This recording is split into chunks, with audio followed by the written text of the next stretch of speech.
Intermission has arrived during today's broadcast concert by the Philadelphia Orchestra, and here is the orchestra's program annotator, George Deal.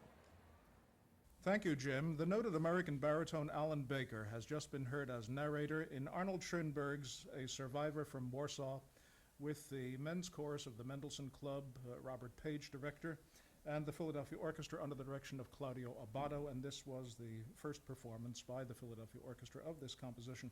And it is my distinct pleasure to have Mr. Baker at the intermission microphones. Mr. Baker, I suppose after the what I would consider an emotionally exhausting part of that of the narrator in the Schoenberg, I should really give you more time to unwind before we bring you to the intermission microphones, but it's very kind of you to come. It's quite all right. It is indeed emotionally exhausing, is it not? It's not only emotionally exhausting, but it's vocally exhausting as well. I was going to ask you whether vocally and physically it is demanding in the sense in which, say, singing that much opera in that much time would be.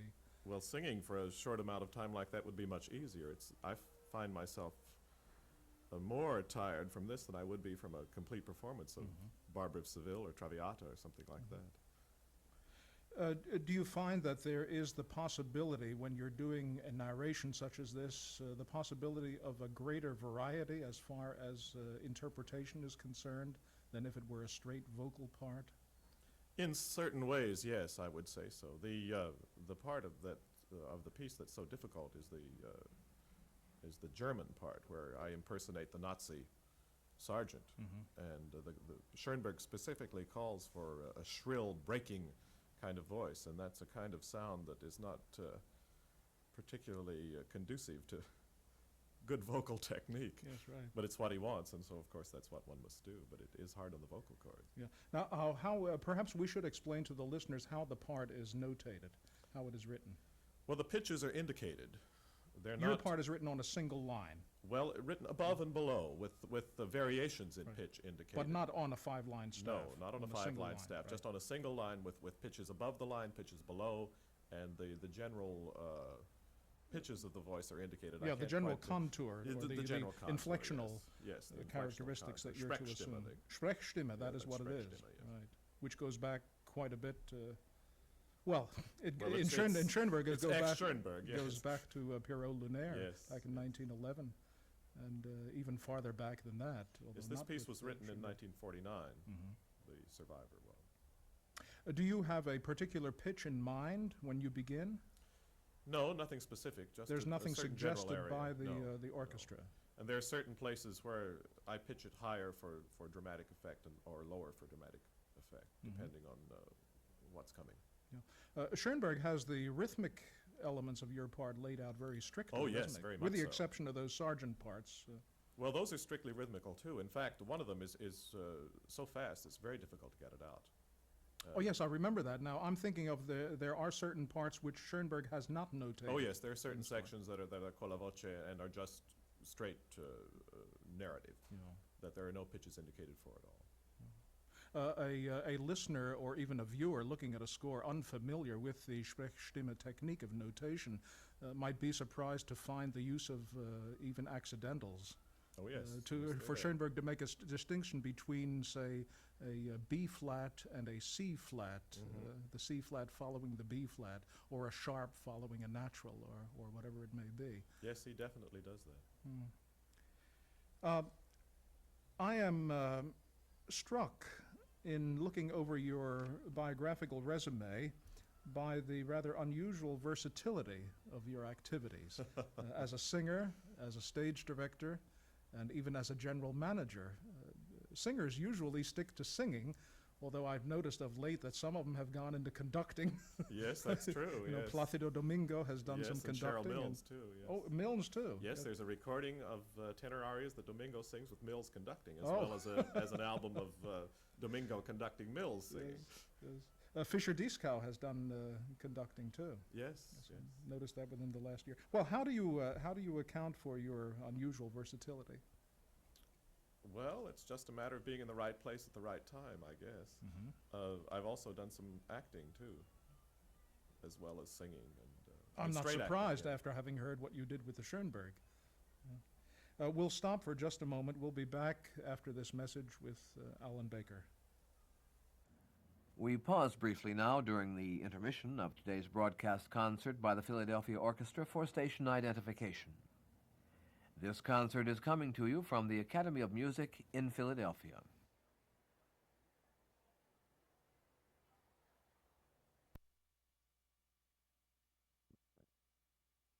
We return to the intermission feature of today's broadcast concert by the Philadelphia Orchestra. Once more, here is George Deal. Our guest at the intermission microphones is Alan Baker, who has just been heard as narrator in Schoenberg's A Survivor from Warsaw. Mr. Baker, with respect to your duties as a stage director, with whom do you have the most spectacular fights?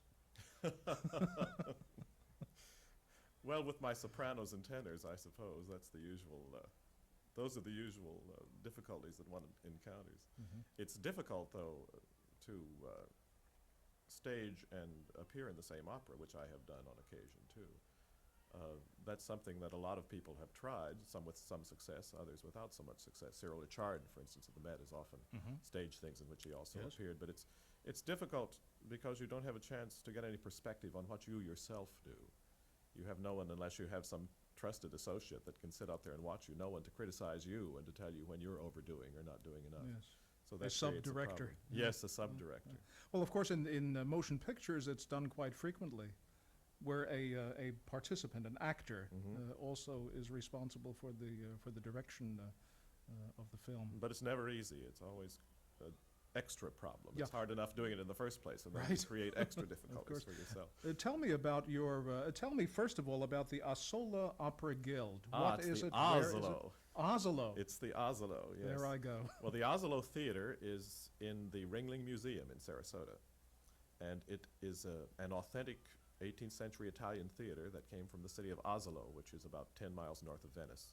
And it was brought over here to this country and reassembled as part of the museum down there. And according to the antiquarians, it supposedly was a study, the theater was, for La Fenice in Venice. The same architect possibly may have done both. They're not sure of that. And it's a very small theater, but it's a real jewel, a real little jewel. And the State Theater Company performs there most of the year, the Oslo Theater Company.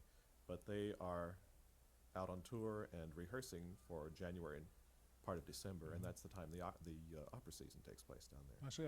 What is its season? What is the length of its season?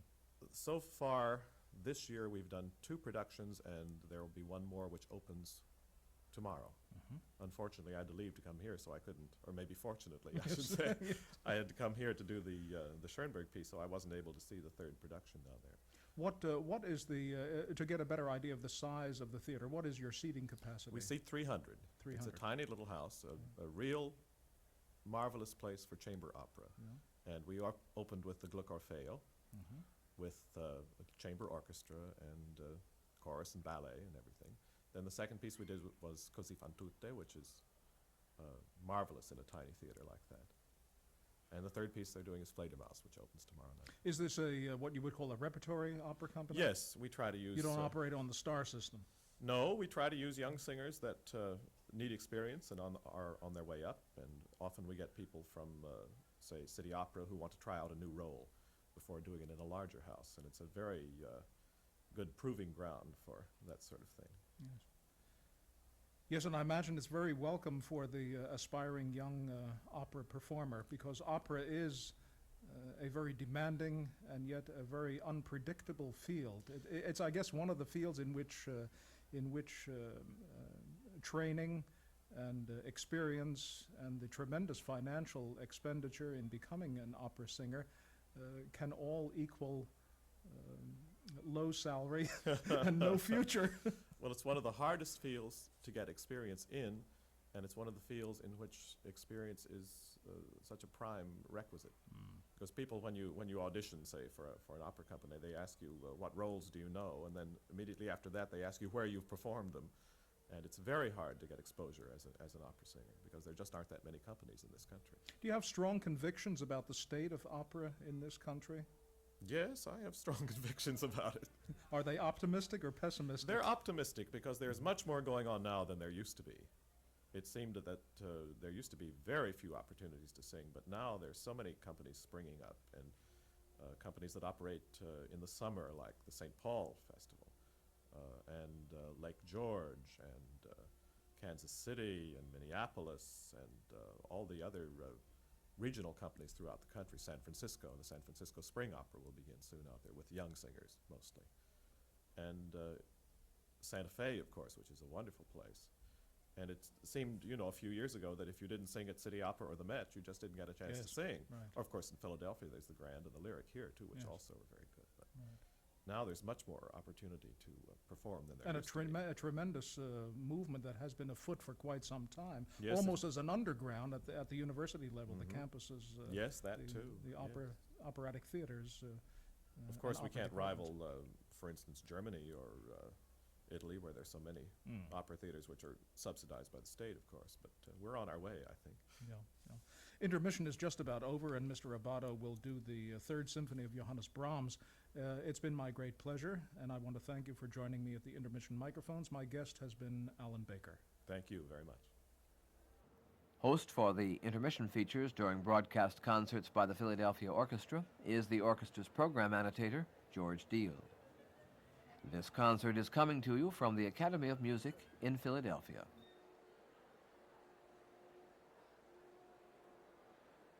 The Academy of Music audience is awaiting the reappearance on stage of Claudio Abbado for the final work of this broadcast concert by the Philadelphia Orchestra, Johannes Brahms Symphony No. 3 in F major, Opus 90.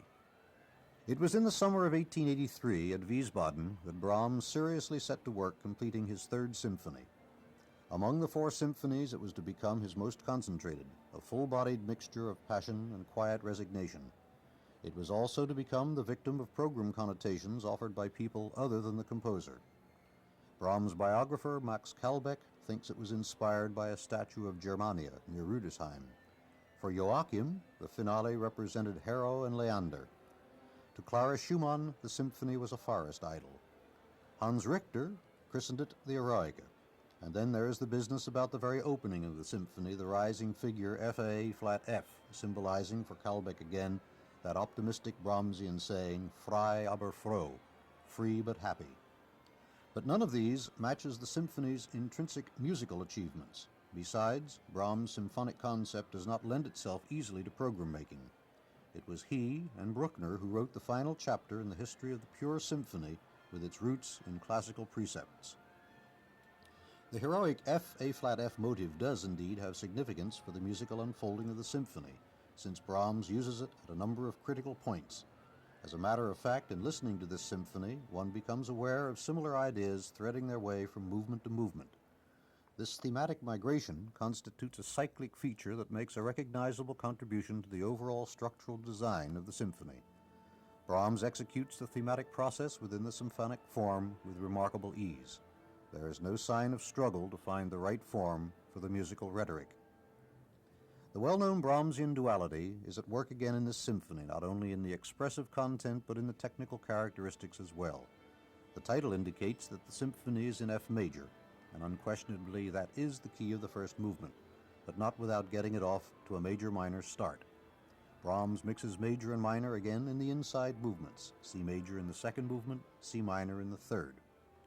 The third, is not at all a scherzo, opens like a Brahms intermezzo with an elegiac melody in the cellos.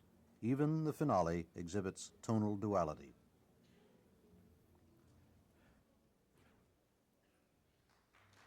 Claudio Abbado is back on stage to conduct the Philadelphia Orchestra in Johannes Brahms Symphony No. 3 in F major, Opus 90.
Symphony No. 3 in F major, Opus 90, by Johannes Brahms. The Philadelphia Orchestra was under the direction of guest conductor Claudio Abbado.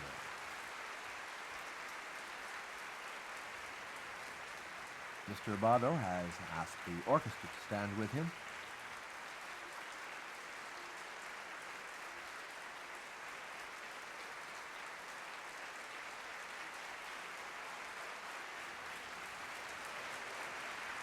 Claudio Abbado is being recalled and has asked the orchestra to rise once more.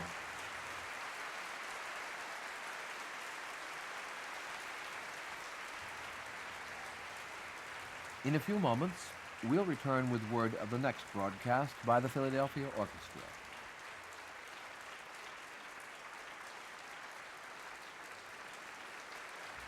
This concert is coming to you from the Academy of Music in Philadelphia.